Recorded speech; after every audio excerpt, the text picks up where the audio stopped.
Modularity seemed and still seems to be an awesome concept. But even whilst popular companies like Google, LG and Lenovo worked on this, they failed. I'm Bidwat, and in this video, let's find out why.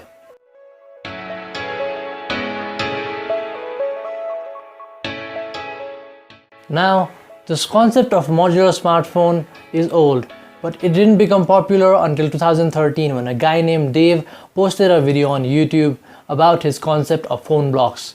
In this video, he basically talks about how smartphones could be modular and it would be really helpful and really cool. He talked about how smartphones can be customized according to your needs. If you are a grandma, you only need a bigger speaker and a larger battery, and that's all that you need. If you are a photographer, you need a bigger camera.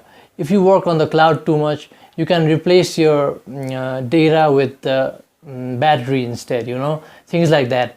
And that seemed to be a really cool concept, and so many people decided to buy it, including so many YouTubers.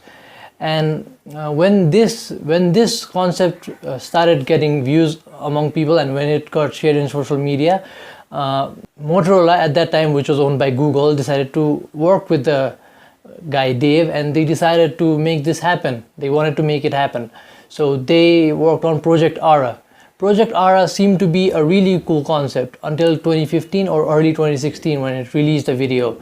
It was a really cool video, and it showed people using the pieces, modular pieces, and sticking to them, and it was really cool. But it's for some reason, we don't know what reason it is, it got scratched.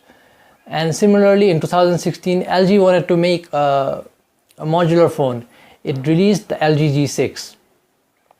LG G6 was a great concept. You could like snap the modules into the phone, It was a great concept, but it didn't work out.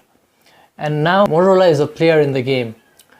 Motorola phones, which is owned by Lenovo, Moto Z, they have like the snap-on thing. They are not really modular, but they are semi-modular. But even that doesn't sell well in comparison to Google and Apple phones, which is like really, really expensive and which are not modular at all. Now, why is this? Now, I think that today modularity doesn't really make sense, because you see, there are things like modularity is a concept where you can attach things, right?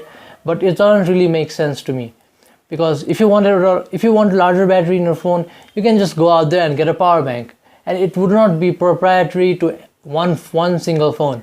You can use the power bank in every single phone out there, right? Similarly, if you need a 360-degree camera, you don't need a snap-on for that like the essential phones. You can just get a thing that plugs into the USB port of your phone, and it works in any phone, right? It doesn't need to be proprietary, like I said. So, and another thing is like if you need a good speaker in your phone, just buy a Bluetooth speaker, That is why I don't think modularity is really a cool concept, because even when phones are modular, you cannot change things like RAM, CPU and stuff like that.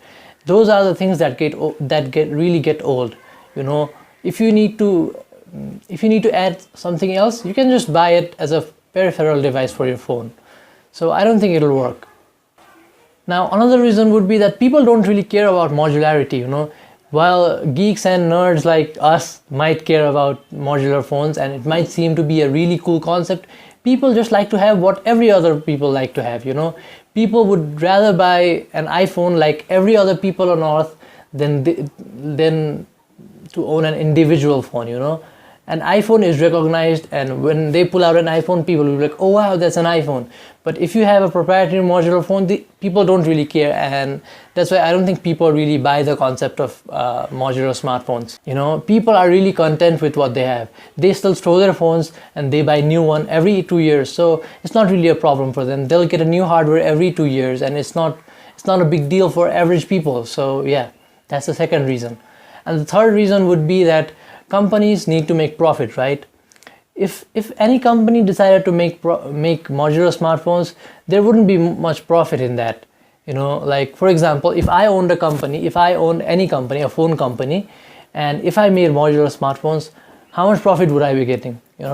Even if people all over the world decided to buy my smartphone at once, they would keep upgrading the phones, right? They would keep upgrading their phones by buying $20 things, $20 chips, you know.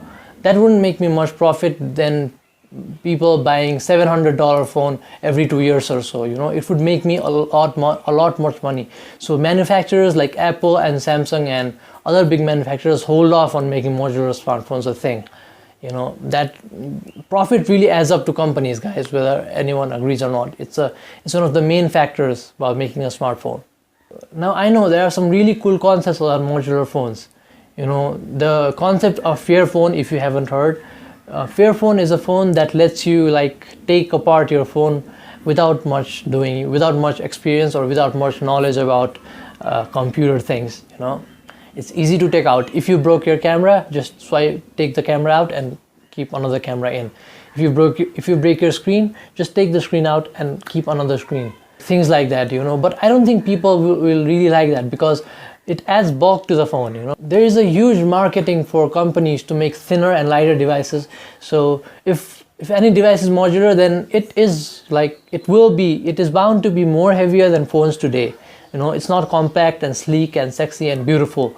You know, that's why the concept of Fairphone, like, it's not really, people don't really buy into it. Now, we don't know whether modular phones will be a thing of the future. But as of today, I don't think modular phones will get anywhere. So companies need to stop doing it, I think.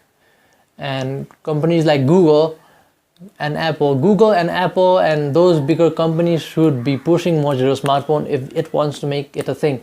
But I don't think that's happening anytime soon.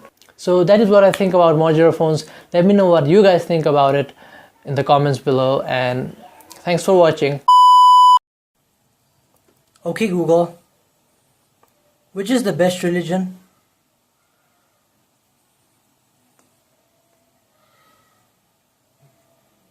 Here is information from the top 10s. So, yep, Sundar Pichai, who is the CEO of Google if you didn't know, wants us to be Hindu just like him. Funny.